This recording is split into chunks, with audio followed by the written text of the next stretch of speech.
I still remember the exact sound of my mother's laugh that night, sharp, high, and aimed directly at me like she'd been saving it up for years. It wasn't a happy laugh. It was the kind of laugh that says you don't belong here. And standing in the middle of a restaurant full of people dressed in clothes that cost more than my rent, holding the hand of the man I loved, I felt every single year of being the other daughter come crashing back at once. But here's the thing about being underestimated your whole life: eventually, you stop being surprised. And then one day, you stop being hurt. And then one day after that, you just wait. Because people who look down on others long enough always end up looking up at them eventually. My name is Jenny. And this is the story of the night my family finally looked up. If you've ever been the one at the table who everyone talks over, who gets the eye rolls instead of the applause, stay with me. Hit that subscribe button and drop a comment below telling me where you're watching from, because I need to know I'm not alone in this. I really do. Let me give you some background, because none of what happened that night makes sense without it. I grew up in Columbus, Ohio, with my parents, Richard and Diane, and my older sister, Ashley. On paper, we were a normal middle-class family. My dad ran a small accounting firm, my mom did part-time bookkeeping, and Ashley and I went to the same schools, ate the same dinners, and grew up in the same house. But that's where the same ended. Ashley was everything my parents wanted to show the world. She was tall, naturally pretty, confident, and by the time she was 16 she had a way of walking into a room that made people turn their heads. My parents noticed that early and they leaned into it hard. Dance classes, pageants, the right clothes, the right friends. Ashley was their project, their pride, their proof that they had done something right. And me. I was the afterthought. I wasn't ugly. I wasn't stupid. But I was quiet. I liked reading more than socializing. I got good grades but not in anything flashy. I didn't make people turn their heads. I blended in. And in my family, blending in was basically the same as disappearing. The comments started small, the way they always do. My mom suggesting I try a little harder with my appearance.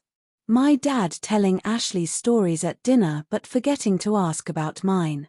A family photo where they naturally positioned Ashley in the center and I ended up half out of frame. Little things. But little things, when they happen every single day for 18 years, stop being little. The clearest memory I have is from my high school graduation. I had a 3.9 GPA. I gave a speech as part of the honor roll ceremony. And when we got home that night, my mom spent 45 minutes on the phone telling her sister about Ashley making the cheerleading squad, a thing that had happened 3 weeks earlier, while my diploma sat on the kitchen counter untouched. I told myself it was fine. I told myself I was being too sensitive. I told myself a lot of things for a lot of years. Then I moved to Chicago at 23, got a job in UX design at a mid-sized tech company, and slowly, quietly, started building a life that had nothing to do with what my family thought of me. I need to tell you about Marcus before we go any further, because Marcus is the center of everything. I met him at a coffee shop near my apartment on a Tuesday morning when we both reached for the same table at the same time. He was warm and a little awkward about it in a way that I found immediately disarming. We ended up sharing the table. We talked for 2 hours. I missed a work meeting, the first meeting I had ever missed in my life. Marcus was 32, originally from Atlanta, and he worked in venture capital. Now, when I say that, I want you to understand I didn't know what that meant for his life at the time. He didn't talk about money. He drove a sensible car. He wore simple clothes. He was one of those people who had clearly decided that his wealth was not going to be his personality. I respected that more than I can explain. What I knew was that he was kind. That he listened when I talked. That he remembered small things I mentioned in passing. That he made me feel, for the first time in my adult life, Like the most important person in the room, not because he was performing it, but because he actually meant it. We dated for 8 months before I introduced him to my parents over a video call. That call lasted 11 minutes. My mother asked him what kind of car he drove. My father asked if his company was stable. Ashley, who had joined uninvited, spent most of the call looking at her nails. Marcus was gracious the whole time. I was embarrassed the entire way through. But we kept going. We kept building. And when Marcus told me he loved me for the first time, standing in my kitchen, flour on his shirt from a failed attempt at homemade pasta, I knew that whatever my family thought, I had found something real. Then Ashley got engaged. His name was Gerald Hale, and he came from what my mother immediately described as a very good family, which was her way of saying money, and lots of it. Brandon's father, Gerald Hale, had built a private equity firm in Charlotte, North Carolina, that managed hundreds of millions in assets. He was the kind of man whose name appeared in business journals, who sat on charity boards, who got tables at restaurants without a reservation. The moment my mother found out who Brandon's father was, the whole family shifted into performance mode. Ashley's engagement party was planned within 6 weeks. Not a backyard barbecue, a private dining room at one of the most expensive restaurants in Columbus. 40 guests. Personalized menus. A florist. My mother in a dress that I know for a fact she put on a credit card. I found out about the party the way I found out about most things in my family, late and as an afterthought. My mother called me on a Thursday and told me the party was that Saturday. When I mentioned that was very short notice and asked why I hadn't been told earlier, she said, and I quote, "Well, Jenny, we weren't sure you'd want to come all the way from Chicago." I had never once said I wouldn't come to something for my sister. Marcus and I drove down Friday night. We stayed at a hotel because my parents' house, which had a guest room, was apparently being used for storage. When I mentioned this to Marcus, he just squeezed my hand and said, "It's about your sister this weekend. Let's just show up." He was right. So I let it go. I smoothed my feelings down the way I always had, and I told myself it would be fine. I should have known that fine was not what that night had planned for me. We arrived at the restaurant, and I want you to picture this: a long private dining room, candlelight, the kind of floral arrangements that look effortless but cost a fortune. 40 people in their best outfits, champagne already poured, the hum of polite conversation filling the air. My mother met us at the entrance. She hugged Marcus the way you hug someone else's coworker, pleasant, brief, forgettable. Then she looked at what he was wearing, dark slacks, a clean navy shirt, simple watch, and I saw her eyes flick. Just for a second. Just enough. Then she said, loud enough for the 2 people standing nearby to hear, "Oh, Jenny, I thought you two were getting dressed up." Marcus was dressed up. He simply didn't look like he was trying to impress anyone. And in my mother's world, if you weren't visibly trying, you weren't worth paying attention to. She led us to our seats. And here's where I want you to really understand what happened, not because it was dramatic, but because it was so calculated it almost took my breath away. The Hale family was seated at the center of the long table. Brandon and Ashley were at the middle, Gerald Hale and his wife Patricia on one side. My parents were near the center too, positioned exactly where they could be seen talking to the Hales all night. Marcus and I were at the far end of the table. The last 2 seats before the wall. Close enough to be technically included. Far enough away to be completely irrelevant. I sat down and I didn't say anything. Marcus didn't say anything either. He picked up the menu and started reading it like it was the most interesting document he'd ever encountered, and there was something so steady about him in that moment that I almost cried. Then, and this is the moment that lit the match, I heard my mother lean toward Patricia Hale and, in a voice she clearly thought wasn't carrying, say, "Our Jenny, she's always been the simpler one. Sweet girl. She works in computers or something." Computers or something. I had been a UX design lead for 2 years. I had a team of 6 people. I had just been featured in a design industry newsletter that my mother had never once asked to read. Computers or something. I felt Marcus go still beside me. He had heard it. I looked at him and he looked at me, and his jaw was tight in a way I had never seen before. He covered my hand with his and didn't say a word. But I saw something else happen in that moment, something I didn't understand yet. I saw Patricia Hale turn slightly in her chair. And I saw Gerald Hale, from 3 seats away, look down the table directly at Marcus. His eyes narrowed. Not in a hostile way. In a recognizing way. I filed that away and said nothing. The dinner moved along. Courses came and went.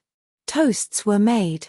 My father stood up and gave a beautiful, warm, detailed speech about Ashley, her kindness, her ambition, her grace. He talked about the moment she was born. He talked about her first recital. He talked about the way she lit up every room she walked into. Then he raised his glass and said, "To Ashley, our greatest pride and joy. And to Brandon, for seeing what we've always known, that she is extraordinary." The room lifted their glasses. I lifted mine. I smiled.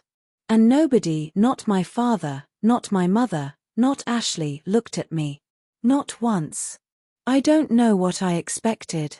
I don't know why, after 31 years, some part of me still expected something different. But that's the thing about hope, it's stubborn. It hangs on long past the point where it makes any logical sense. And in that moment, something that had been hanging on inside me for a long, long time finally let go. I wasn't angry. I was something colder than angry. I was done. I went to the restroom to collect myself. I stood at the mirror for a moment, took 3 breaths, and made a silent decision. I wasn't going to cause a scene. I wasn't going to cry. I was just going to get through the night with my dignity intact. When I walked back through the restaurant, Gerald Hale was standing near the hallway, apparently on a quiet call. He ended the call as I passed, and he looked at me with that same focused expression from before. Then he said, quietly, "Excuse me, you're Jenny? Marcus's girlfriend?" I said yes. He nodded slowly. "I thought so. I'd like to speak with Marcus before the evening's over, if you don't mind." He said it the way people say things when they already know how the conversation is going to go. Certain. Calm. Like someone holding all the cards face down on the table. I went back to my seat and told Marcus. And I watched something happen in his face, not surprise, exactly. More like the quiet acceptance of something inevitable. "I know who he is," Marcus said softly. "He's going to recognize me. I wasn't sure at first, but yeah. He'll know." "Know what?" I said. Marcus smiled, and it was the gentlest, most complicated smile I had ever seen on his face. "Just let it happen, Jen. Okay? Just let it happen." I had no idea what was coming. But I trusted him. So I waited. And while I waited, while I sat at the far end of the table pushing dessert around my plate, I want to stop and tell you something directly. If you are watching this right now, and you know what it is to be the one in your family who gets the last seat and the sideways look and the "oh, she does computers or something," I see you. I have been you. And I want you to keep watching, because the next part of this story is the reason I'm telling it. Drop a comment below. Tell me if you've ever been the one at the table that no one thought to include. Because that feeling, that quiet, suffocating feeling, it's more common than people admit. And you deserve to know that sitting in that seat does not define where you end up. Now, back to Columbus. Back to that restaurant. Back to the moment everything shifted. It happened between dessert and the final round of drinks. Gerald Hale stood up, lightly tapped his glass, and said he wanted to add a few words. The room settled. He was that kind of man, the kind whose voice naturally quiets a room. He talked about Brandon. About how proud he was. About what he hoped for their future together. Then he paused, and his eyes moved down the table. To Marcus. And something in his expression warmed in a way that was unmistakably personal. He said, "I also want to take a moment to acknowledge someone at this table. Because the world of business is smaller than people think, and sometimes you sit down at a family dinner and look up and realize you're in the presence of someone worth recognizing publicly." The room was quiet. Marcus Cole, Gerald Hale said, is the managing partner of Meridian Ventures in Chicago, one of the most respected emerging funds in the Midwest. We've been on opposite sides of a deal, and I have never once walked away from a negotiation with him without feeling I had dealt with someone of exceptional character. I watched my mother's face. I watched it go from pleasant social smile, to confusion, to something that can only be described as a very expensive kind of pale. Gerald continued, "His fund has returned over 40% to investors in the last 2 years, and more importantly, he does it with integrity. If I had a daughter," and here he glanced briefly, meaningfully, at the end of the table, "I would want her sitting exactly where Jenny is sitting." The room did a thing. That thing rooms do when a collective understanding shifts all at once. Heads turned. Glasses lowered. And 40 pairs of eyes moved to the end of the table. To me. To Marcus. My father's mouth was open. My mother had set down her fork. Ashley, and this is the detail I will carry with me always, looked at me with an expression I had never seen from her in 31 years of being sisters. It wasn't cruelty. It wasn't jealousy. It was pure, undiluted shock. The computers or something, sister. At the end of the table with a man Gerald Hale stood up to recognize. Marcus handled it the way he handled everything, with quiet grace. He nodded toward Gerald, thanked him with genuine warmth, made a brief, humble remark about the deal they'd worked on together, and turned the focus back to Brandon and Ashley without skipping a beat. He was not performing. He was not gloating. He was simply himself, the same man he had been all night, at the end of the table, in his navy shirt, with his sensible watch. And that, somehow, was the most devastating part. Because my mother spent the next 20 minutes trying to recalibrate. She laughed too loudly at something Marcus said from across the table. She called out to me, who she had whispered about an hour earlier, with a warmth that felt like a costume she'd just pulled on. She asked Marcus about Chicago, about his work, about whether he'd considered buying property in Columbus. Marcus answered every question politely, briefly, with a smile that never quite reached the place where warmth lives. My father walked over to our end of the table before the night ended. He put a hand on my shoulder, the first physical gesture of affection I could remember from him in years, and said, "We should get together more, Jenny. All of us." I looked at him. "You know where I live, Dad," I said. "You always have." He didn't have an answer for that. He just nodded and moved away, and I watched his shoulders curve slightly, like something had gone out of them.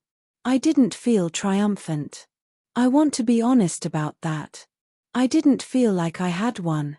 I felt something quieter and sadder and more complicated, like a door I had been pushing against my whole life had finally opened, and on the other side was not the warmth I had wanted, but just the truth.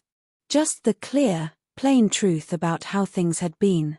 Marcus and I drove back to the hotel in near silence. The Columbus streets were quiet, the kind of late October quiet where everything feels paused. I stared out the passenger window for a long time. Then I said, "You knew he might recognize you." "I thought there was a chance," Marcus said. "Gerald and I have crossed paths a few times. I wasn't sure he'd say anything." "Why didn't you tell me?" He was quiet for a moment. "Because I didn't want you going into that dinner waiting for someone else to validate you. You didn't need Gerald Hale to make you worth something, Jen. You were worth something before we walked in the door." I turned and looked at him.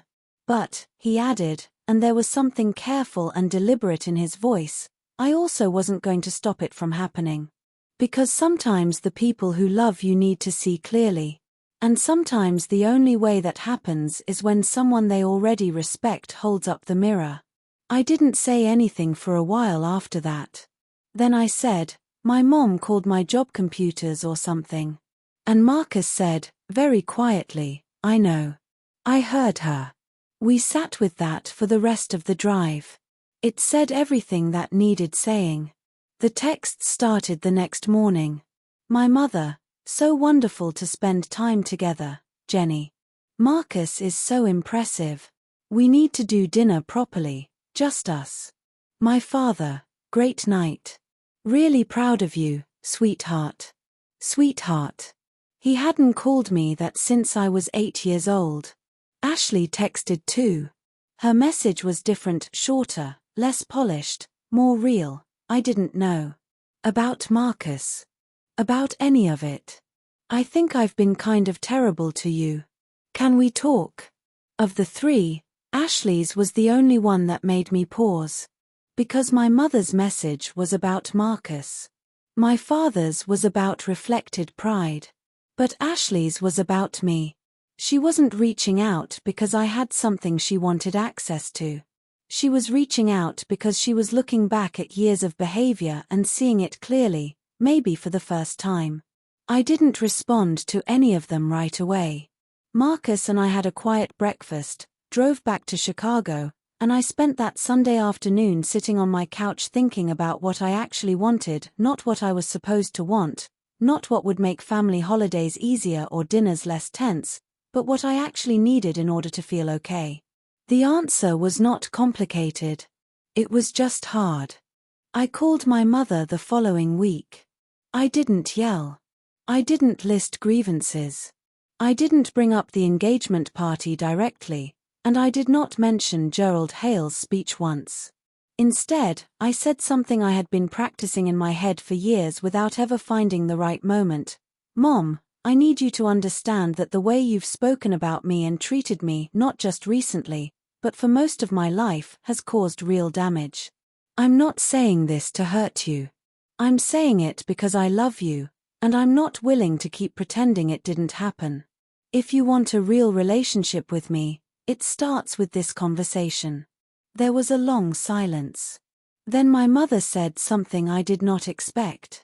She said, I don't know how to do this. Not a denial. Not a deflection. Just that. I know, I said. But you have to try. We talked for a long time. It wasn't a resolution. It wasn't a magical repair of 31 years of one-sided love. But it was the first honest conversation my mother and I had ever had, and I'm not willing to pretend that didn't matter, because it did. My father was harder. He apologized, but his apology was wrapped around Marcus, such an impressive young man, in a way that showed he still didn't fully understand that the problem had never been about who I was with. I gave him time. I gave him space. I told him the same thing I told my mother. And I moved forward. Ashley and I actually had lunch when she came to Chicago a month later. She sat across from me in a small Italian place in Lincoln Park and said, I think Mom and Dad always made me feel like I had to be above you. Not intentionally, maybe. But that's what it did. She looked down at her water glass. That's not an excuse. But I want you to know I see it. That was enough to start with. Not everything. But enough. Marcus and I are still together. More than ever, actually. He proposed last spring, quiet, simple, no performance, just the two of us and the lake and a ring he'd been carrying for 3 weeks waiting for the right moment. I said yes before he finished the sentence. My family found out through a photo I posted. The responses were warm, enthusiastic, maybe a little too enthusiastic in certain directions. I let them be what they were. I wasn't going to perform gratitude, but I also wasn't going to withhold grace from people who were trying, in their imperfect ways, to do better. What changed for me, really changed, wasn't the night at the restaurant. It wasn't Gerald Hale's speech. It wasn't even my mother's first honest conversation or Ashley's lunch admission. What changed was a decision I made sometime between the dessert course and the drive back to the hotel. A quiet, private decision that had nothing to do with anyone else at that table. I decided to stop needing them to see me clearly in order to see myself clearly. That's the thing nobody tells you about families like mine. You can spend your whole life waiting for the moment they finally recognize your worth. And then one day it happens, not because you demanded it or staged it or planned it, but simply because the truth came into the light. And you realize the recognition feels far less important than you thought it would. Because somewhere along the way, without noticing, you stopped needing it. Here's what I want to leave you with. Being underestimated is painful. There is nothing noble about it in the moment. It cuts, it humiliates, it plants doubt in places that take years to clear out. I am not going to romanticize what I went through, because it was real and it was long and it was exhausting. But here is what it also was: quiet preparation. Every year I spent becoming myself without an audience. Every design decision I made without anyone at home asking about it. Every morning I got up and did good work and loved a good man and built a good life. None of it was lost. None of it was wasted. It was all accumulating, quietly, the way real things do. The night at that restaurant, my parents didn't lose because Gerald Hale recognized Marcus. They lost the moment they decided, years earlier, that I wasn't worth paying attention to. The engagement party was just when they found out. And I didn't win because of Marcus's success. I won the moment I stopped letting their blindness define my vision of myself. If you've sat at the end of that table, literal or figurative, I want you to hear this. Stay in your seat. Do your work. Love the people who see you. Build the life that makes you proud. Because one day, in a room full of people, the truth about who you are will simply walk in and stand next to you, and nothing your family thought about you will be loud enough to compete with it. That is not revenge. That is just time. And time, in my experience, is on the side of the ones who kept going. If this story touched something in you, if you've ever been the Jenny at the table, please like this video and subscribe, because there are more stories like this one. And if you've made it all the way to the end, leave me a comment with one word that describes how this made you feel. One word. I read every single one. Thank you for being here. I'll see you in the next one.